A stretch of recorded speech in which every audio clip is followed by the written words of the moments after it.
고린도후서 6장 1절부터 10절까지의 말씀을 가지고 하나님의 은혜를 헛되지 않게라는 제목으로 은혜를 나누고자 합니다. 우리가 하나님의 은혜에 대해서 이야기를 할 때 하나님의 은혜를 무엇이라고 생각하십니까? 거저 주시는 은혜, 또 대가 없이 주시는 은혜, 선물로서 주시는 은혜라고 이야기를 합니다. 이것은 하나님께서 우리에게 주시고 싶은, 주고자 하시는 그 마음을 강조해서 우리가 이야기를 할 때 이런 식으로 이야기를 하는 것이죠. 실질적으로 거저 받을 만한 은혜이기 때문에 거저 받는 것이 아니라, 대가 없이 받을 만한 것이기 때문에 대가 없이 주시는 것이 아니라, 우리가 선물을 받을 만한 자격이 있기 때문에 선물로 주시는 것이 아니라, 오히려 우리가 받을 수 없을 만큼 고귀하고 가치 있고 우리가 값을 지불할 수 없을 만큼, 우리가 감당할 수 없을 만큼 큰 선물이기 때문에 거저 주시는 은혜라고 이야기를 하는 것입니다. 여기에서 중요한 것은 우리가 받을 만한 자격이 없다라는 사실과 하나님께서 그럼에도 불구하고 우리에게 그 은혜를 주시고 싶어 하시는 마음을 갖고 계신다는 사실입니다. 그리고 이 은혜는 하나님께서 베푸시는 구원으로까지 이어집니다. 에베소서 2장 8절 말씀에서 바울은 이렇게 이야기하고 있죠. 너희는 그 은혜에 의해서 믿음으로 말미암아 구원을 받았으니 이것은 너희에게서 난 것이 아니요 하나님의 선물이라, 이렇게 이야기하고 있습니다. 에베소서 2장 9절 말씀까지 이어서 보면 이렇게 기록하고 있습니다. 행위에서 난 것이 아니니 이는 누구든지 자랑하지 못하게 하려 함이니. 여기까지도 우리가 잘 아는 말씀입니다. 그러니까 하나님의 은혜, 그리고 구원의 은혜는 그 누구도 대가를 지불할 수 없을 만큼 귀하고 큰 은혜이기 때문에 선물로 주어진다라고 하는 사실입니다. 그런데 오늘 본문 1절 말씀을 보면 바울이 고린도 교회 성도들에게 이렇게 이야기하고 있습니다. 우리가 하나님과 함께 일하는 자로서 너희를 권하노니 하나님의 은혜를 헛되이 받지 말라. 바울은 이렇게 담대하게 얘기합니다. 우리가 하나님과 함께 일하는 자로서 권면하고 있는 겁니다. 무엇을요? 하나님의 은혜를 헛되이 받지 마라. 하나님의 은혜를 헛되이 받는다는 것이 무슨 의미일까요? 고린도후서 오늘 본문인 6장 말씀에 이야기하고 있는 하나님의 은혜란 결국 고린도후서 5장에서 설명하고 있는 하나님의 은혜를 이야기하는 것입니다. 5장 18절과 19절을 통해서 바울이 설명하고 있는 하나님의 은혜는 그리스도로 말미암아 우리와 화목해 하신 하나님의 은혜를 이야기합니다. 그것이 어떤 은혜입니까? 원래 죄가 있는 우리들을 대신해서 예수 그리스도를 죄의 결과 사망으로 내어주시고 그 예수 그리스도의 죽음을 통하여서 우리의 죄를 해결해 주신 것, 그리고 그 해결을 통해서 하나님께서 우리와 화해하신 것, 이것이 하나님의 은혜입니다. 그리고 여기서 그친 것이 아니라 더 나아가서 우리와 하나님의 화목함을 통해서 우리도 또한 화목하게 하는 사람이 되라고 하나님께서 부탁하고 계신 것입니다. 그러니까 하나님의 은혜를 헛되게 한다는 것은 무엇이냐 하면 하나님의 그 부탁하신 부탁의 말씀대로 살지 않는 것, 하나님께서 베풀어 주신 그 은혜에 상응하지 않는 삶을 사는 것을 의미합니다. 하나님께서 얼마나 큰 대가를 치르고 우리와 화목하게 하셨는지 그것을 바르게 깨닫고 우리 또한 하나님의 그 명령, 부탁을 따라서 화목하게 하는 사람이 되어야 한다는 것이죠. 그러면 우리가 그러한 삶을 살지 못하는 것, 즉 하나님의 은혜를 헛되게 하는 것은 무엇이냐 하면 첫 번째로 죄로부터 분리되지 않는 삶을 의미합니다. 하나님께서 예수 그리스도의 생명, 그 피값을 주어서 우리를 구속해 주시고 우리를 구원해 주시고 우리를 죄로부터 자유하게 해 주셨는데, 우리가 다시금 죄로 다가가고 죄로 가까워지고 죄와 함께 사는 삶을 산다면 하나님의 은혜를 헛되이 하는 삶을 사는 것입니다. 그러니까 우리는 하나님의 은혜를 기억하는 삶을 살기 위해서는 무엇을 해야 하냐면 죄로부터 분리되어 사는 삶을 살아야 되는 것입니다. 그리고 두 번째는 무엇이냐면 하나님의 은혜를 헛되게 하는 것, 두 번째는 자기 자신만을 위해 사는 것입니다. 하나님이 부탁하신 일이 무엇입니까? 너희도 화목하게 하라. 하나님께서 이것을 부탁하셨죠. 그런데 하나님의 은혜를 헛되이 하는 것은 하나님의 그 부탁을 기억하지 않는 것입니다. 하나님의 그 부탁을 들어드리지 않는 거예요. 바울은 그렇다면 왜 고린도 교회에 이런 편지를 썼을까요? 그 이유 중에 하나로 무엇을 들 수 있냐면 고린도 교회의 교인들은 그들이 가지고 있었던 신앙과 그들의 행실이 일치하지 않는 모습들을 보여주고 있었기 때문입니다. 그러니까 그들이 알고 믿었던 것과 그들의 행동, 행실, 태도가 달랐다라는 말입니다. 고린도 교회 교인들은 복음의 내용을 들었습니다. 그리고 듣고 믿었습니다. 하지만 그 믿음대로 행하는 행위까지 나아가지 못했던 것입니다. 어쩌면 고린도 교회 성도들은 본인들이 배우고 듣고 믿은 그 믿음의 행동을 오늘 당장 그리고 바로 지금 행하지 않아도 될 것이라 생각했을지도 모릅니다.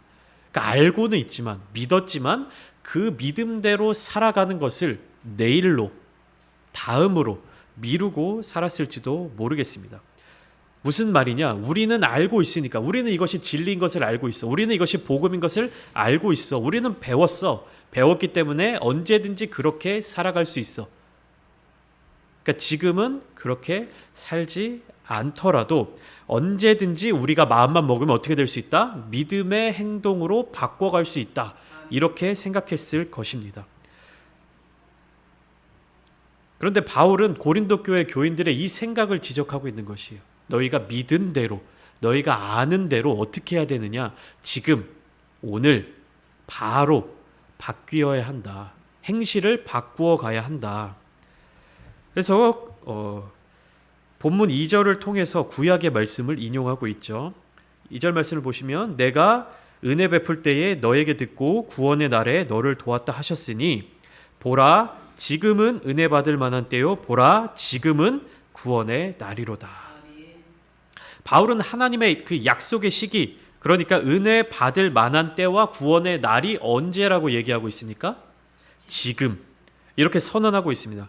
그렇기 때문에 바울은 구원의 현재성, 그러니까 현재 우리가 구원에 이르고 구원을 성취하고 구원을 받는 것, 그것에 집중하고 있고 그것을 강조하고 있는 것입니다. 하나님께서 기뻐하시는 때, 그리고 사람에게 열려있는 그때, 은혜의 때가 언제라고요? 바로 지금이다. 그러니까 하나님의 은혜의 때가 열려 있으니까 우리는 그 하나님의 은혜의 자리 가운데로 반응해서 나아가야 되는 것이죠. 이 말씀이 오늘날을 살아가는 저와 여러분들에게 강력하게 임하기를 소망합니다. 우리의 신앙생활은 반드시 하나님께서 부탁하신 화목하게 하는 일을 이루어야 하고, 그리고 그 일은 언제? 지금, 그리고 오늘 여기에서부터 이루어져야 하는 것입니다. 교회 안에서 말씀을 듣고 말씀을 배우고 은혜 받고 함께 기도하며 모이고 거룩한 모습들을 갖추고 있지만 이 안에 하나님께서 우리에게 부탁하신 일, 화목하게 하는 일, 화해하는 일, 화평하게 하는 일, 이것이 일어나고 있지 않다면, 이것이 이루어지고 있지 않다면, 이것이 우리 마음속에서 시작되지 않는다면 그것은 하나님의 은혜를 헛되이 하는 것입니다. 그러니까 우리는 하나님의 그 말씀, 하나님의 은혜를 받은 그 순간부터 화목하게 하는 사람이 되어야 되고 더 나아가서 이런 화목하게 하는 일을 확장해 나가야 하는 것이죠. 사도 바울은 그의 사역의 여정을 돌이켜봤을 때 고린도 교회 성도들에게 떳떳하게 내세울 수 있을 만큼 하나님의 뜻에 그리고 하나님의 계획에 합당한 삶을 살았음을 고백했습니다. 여러분, 자기 자신을 칭찬하고 자기 자신을 내세우고 자랑하는 일이 쉬워 보이는 것 같아도요, 생각보다 어렵습니다. 정말 얼굴에 철판을 깔고 철면피 같은 사람이 아니고서는 내가 자랑하는 것에 대해서 상대방이 나를 어떻게 바라볼지를 반드시 생각할 수밖에 없습니다. 그러니까 이 자랑하는 말을 뱉는 것이 어려운 게 아니죠, 사실은. 그 자랑하는 말을 내가 뱉었을 때 내가 한 말에 책임을 져야 하는 것이 어려운 거예요. 그런데 바울은 어떻습니까? 당당하게 자신이 하나님의 일꾼으로 어떠한 삶을 살았는지를 이야기하고 있습니다.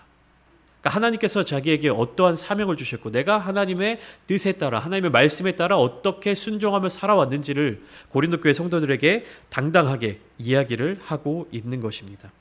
그래서 3절에 이렇게 시작하고 있죠. 우리가 이 직분이 비방을 받지 않게 하려고. 이렇게 시작하고 있어요. 그래서 무엇이든지 아무에게도 거리끼지 않게 하고. 그러니까 거리낌이 없었습니다. 바울은 자신의 사역에 있어서 거리낌이 없었어요. 이 거리낌이라는 것이 무엇이냐면 다른 사람들로 하여금 흠 잡거나 트집 잡을 만한 일을 만들지 않았다는 것입니다.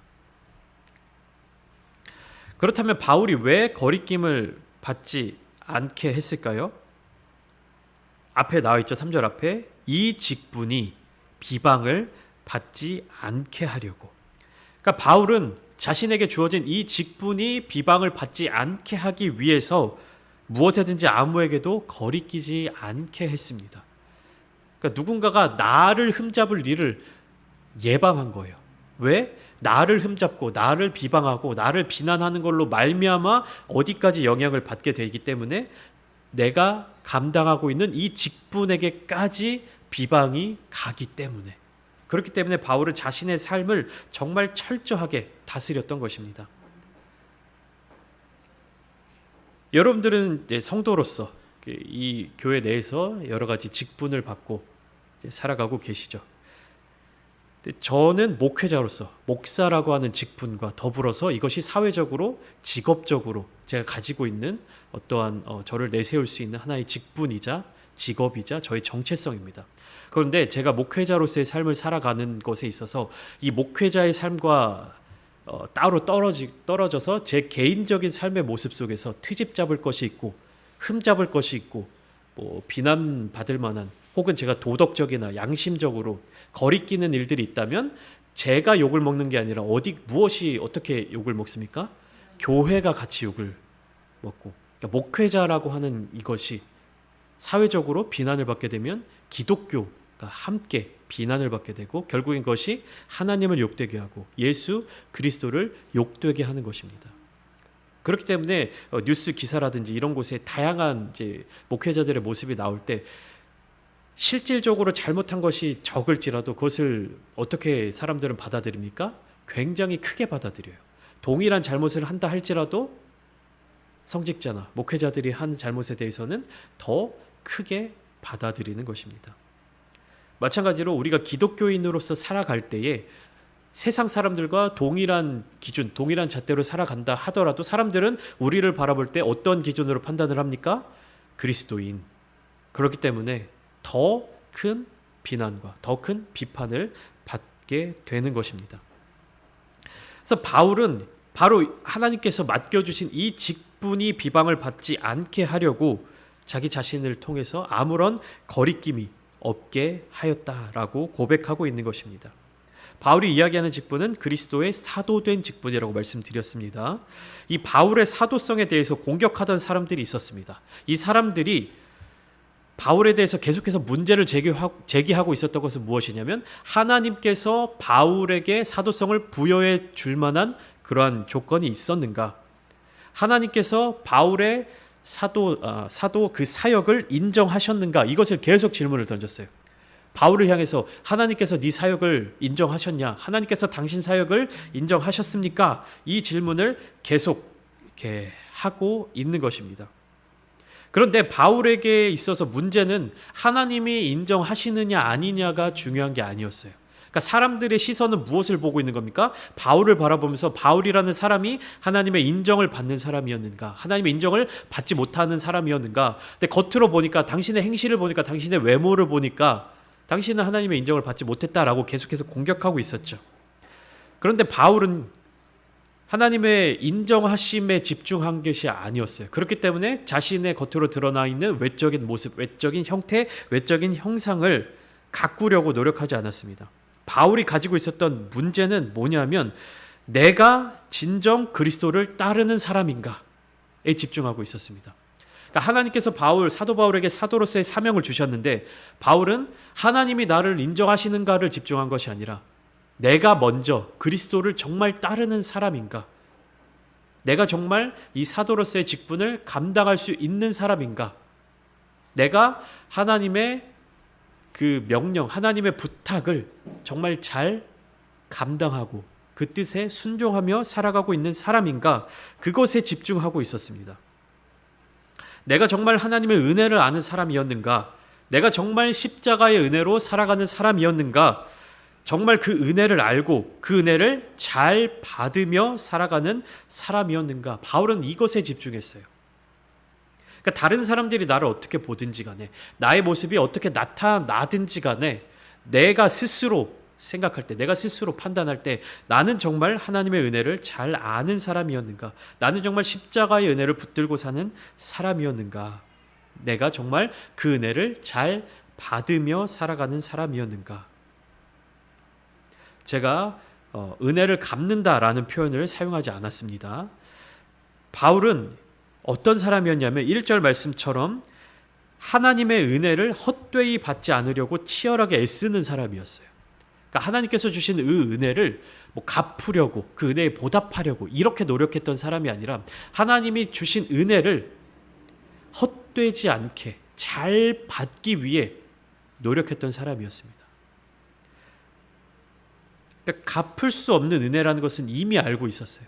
그렇기 때문에 바울이 집중한 것은 내가 무엇인가를 해서 하나님의 은혜에 보답해야지가 아니라 하나님이 이 은혜를 우리에게 베풀어 주신 그 이유가 무엇인지, 하나님이 이 은혜를 베풀어 주시면서 우리에게 부탁하신 것이 무엇인지, 우리로 하여금 만들어 가야 할 그 모습이 어떤 것인지를 잘 깨닫고 그 모습대로 갖추어 살아가기 위해서 노력했다는 것이죠. 이 말은 쉬워 보이지 않습니까? 은혜를 갚는 것보다 은혜를 잘 받는 것. 여러분, 이 은혜를 잘 받는 게 쉬워 보이지 않으세요? 은혜를 갚는다는 말과 그냥 은혜를 받는 것, 느낌이 어떠십니까? 은혜를 갚는 것보다 받는 게 쉬워 보이지 않습니까? 저는 그렇게 느꼈어요. 그런데 사도 바울이 이 고린도서 6장에서만 설명하고 있는 하나님의 은혜를 어떻게 잘 받았는지를 살펴보니까 이것도 쉽지가 않은 것입니다. 간단한 게 아니에요. 그냥 잘 받았습니다. 감사합니다. 이렇게 끝날 일이 아닌 겁니다. 우선은 바울은 하나님의 그 의도, 하나님께서 자신을 사도로 세워주신 그 목적 중에 하나가 무엇인지를 잘 파악했어요. 고린도 후서에서 설명하고 있는 그 목적은 무엇이냐면 화목하게 하는 것. 그래서 그 사명은 바울을 하나님과 사람 사이에 화목하게 하는 대리인으로 부르게 했던 것입니다.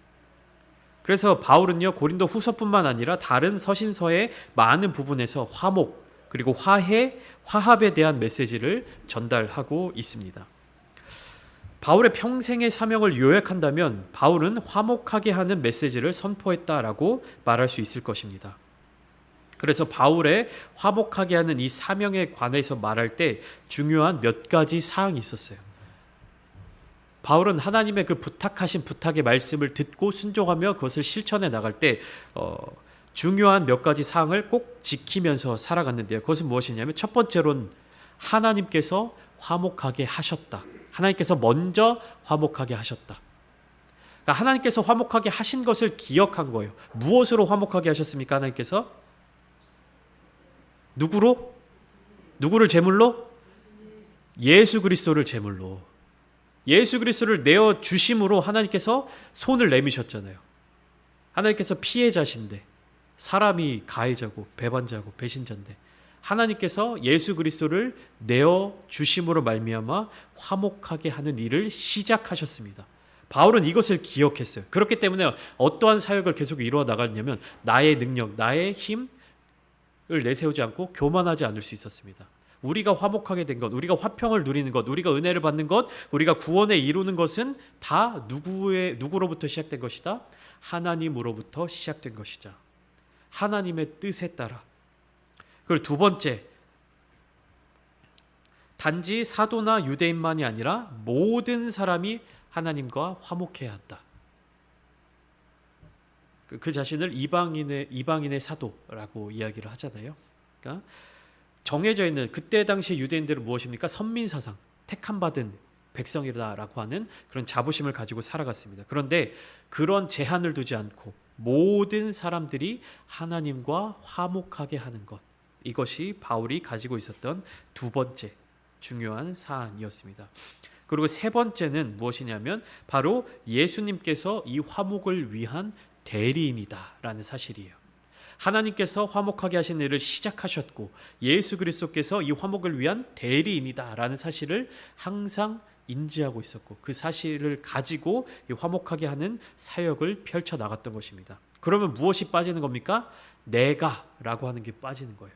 내가 했다. 내가 하나님께서 시작하신 일을 내가 했다라는 이 생각을 버리는 거예요. 누가 했다? 예수 그리스도께서 하게 하셨다. 이 세 가지 사실은 바울은 항상 지키며 사역에 임했던 것입니다. 그렇다면 바울은 왜 그리고 어떻게 해서 이렇게 화목하게 하는 사명에 열심을 다하게 되었을까요? 바울은 다메섹 도상에서 회심하기 전에 그 자신이 그리스도와 다른 사람들을 이러한 외형적인 모습으로 판단했던 사람이었기 때문입니다. 그러니까 예수님을 만나기 전까지 바울은 지금 경계하고 있는 모습을 갖고 있었던 사람이었어요. 외형적으로 판단하고 능력으로 판단하고 어떤 배경을 가지고 태어났는지 어떤 성향을 지니고 있는지 겉으로 드러나 있는 모습들을 보면서 판단하고 결정하고 행동을 했습니다. 그렇지만 바울이 예수 그리스도를 만난 후에 그는 기존에 가지고 있었던 모든 판단의 조건들을 버릴 수 있었습니다. 그러니까 외적인 자격 조건, 그 모든 것들을 뛰어넘는 은혜와 사랑이 그리스도 안에 있음을 발견한 거예요. 그것은 하나님과 사람이 화목할 수 있도록 하기 위해 자기 몸을 십자가에 던지신 예수님의 사랑이었습니다. 바울은 예수님의 십자가 처형 사건과는 아무런 상관이 없는 사람이었습니다. 그런데 예수 그리스도를 만난 후에 바울은 십자가의 깊고도 넓은 사랑을 경험했어요.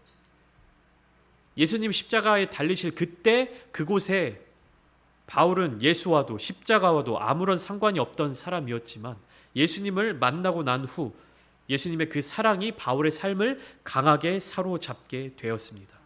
그렇기 때문에 바울은 대적자들이 강조하고 그를 공격했었던 외형적인 모습, 외적인 능력 이런 것들을 아무런 가치가 없는 것으로 취급할 수 있었던 것입니다. 그러니까 바울에게 있어서 가장 중요한 것은 하나님과 화목하게 되는 일뿐이었습니다.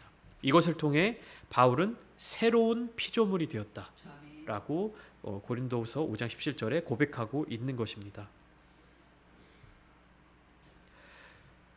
그렇다면 바울은 과연 그의 삶을 통해서 어떻게 하나님의 뜻을 이루며 살아갔을까요? 4절부터 7절까지의 말씀을 보면 바울이 스스로 자랑하는 9가지 고난과 그리고 그 고난을 이길 수 있었던 9가지 능력을 소개하고 있습니다. 제가 오늘 6장 1절부터 10절까지의 말씀을 읽었는데요. 4절부터 5절 그리고 6절 7절 그리고 8, 9, 10절에 각각 9가지 조건들이 나타나고 있어요. 뭐냐면 바울이 당한 고난 9가지가 등장하고 있고 그리고 바울이 가진 사역의 능력 9가지가 등장하고 있고 또 9가지의 요건들을 가지고 이 땅에서 어떻게 살아가야 되는지에 대한 이야기들을 풀어내고 있습니다. 그래서 오늘 이 시간 이 모든 것들을 다 다룰 수는 없고요. 이어서 다음 주에 다루려고 하는데 자 그러면 바울이 스스로 자랑하는 9가지 고난은 무엇이 있는지 우리 4절부터 한번 하나씩 보도록 하겠습니다. 4절 5절에 이렇게 기록되어 있죠. 오직 모든 일에 하나님의 일꾼으로 자천하여 많이 견디는 것과 환난과 궁핍과 고난과 매맞음과 갇힘과 난동과 수고로움과 자지 못함과 먹지 못함 가운데에서도 라고 3, 4절에 이제 4, 5절에 이렇게 기록되고 있습니다. 바울이 당한 고난 9가지 보이십니까? 순서대로 한번 볼까요? 첫 번째, 많이 견디는 것. 두 번째, 환난. 세 번째, 궁핍. 그리고 5절로 넘어가서 네 번째, 매맞음. 다섯 번째, 갇힘.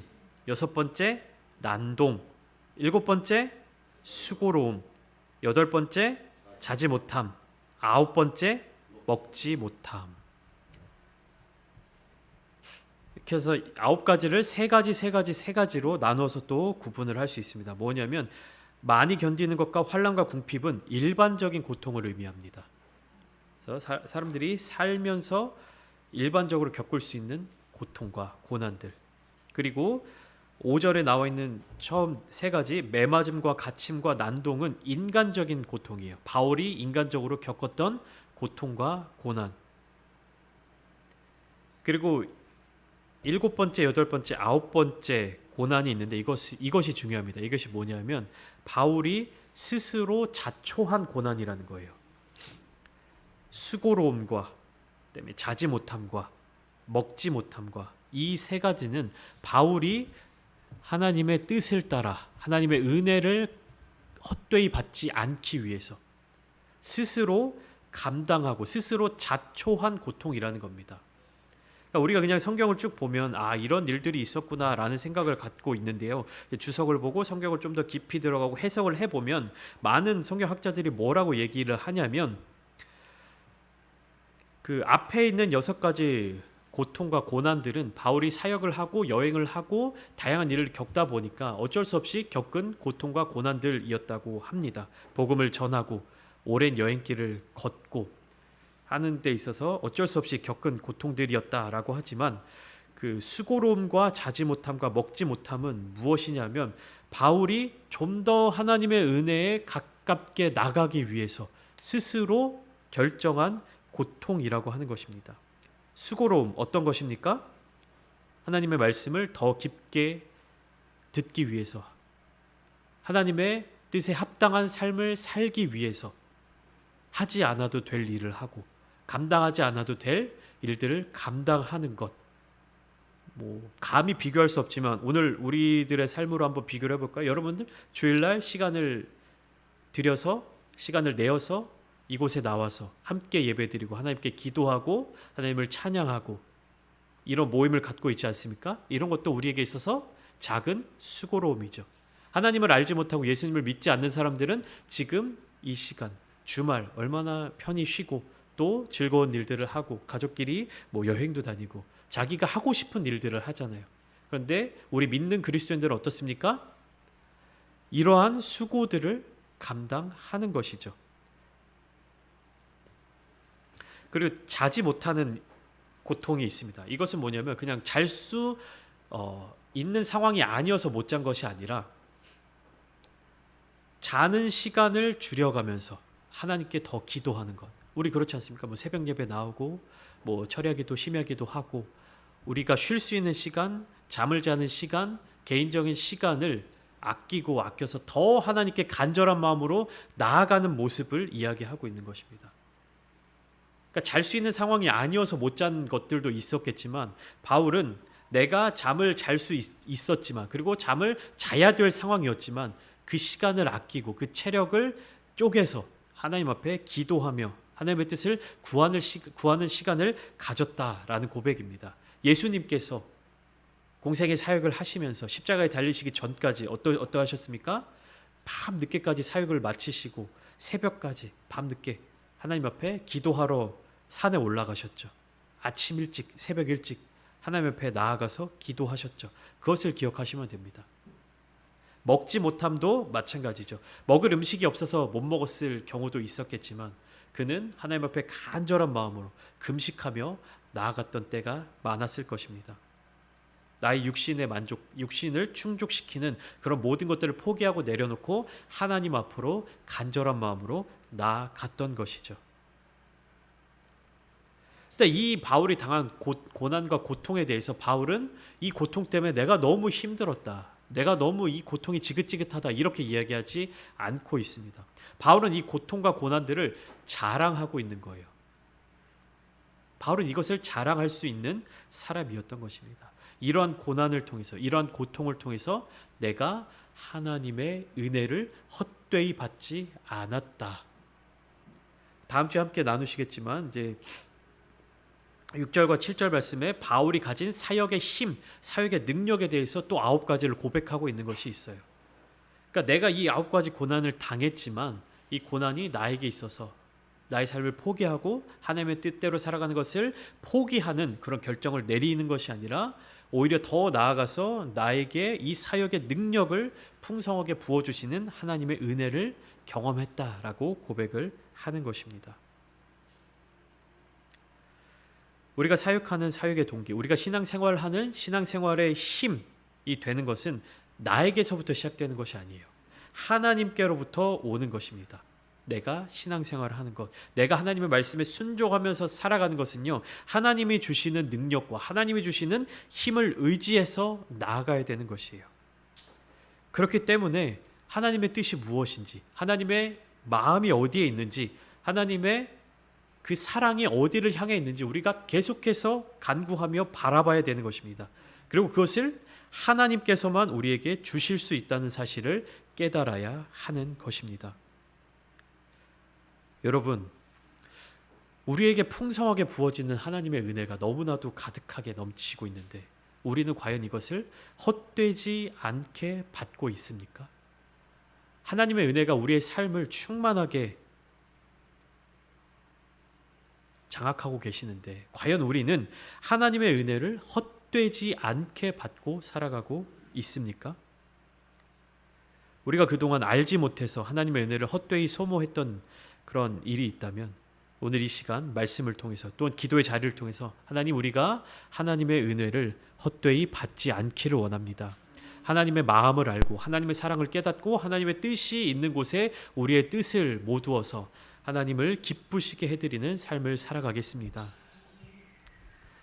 그렇기 때문에 하나님의 은혜를 그저 받고 끝내는 것이 아니라 헛되지 않게 하나님의 은혜를 더욱더 널리 풍성하게 확장해 나갈 수 있는 저와 여러분들이 다 되시기를 주님의 이름으로 축원합니다.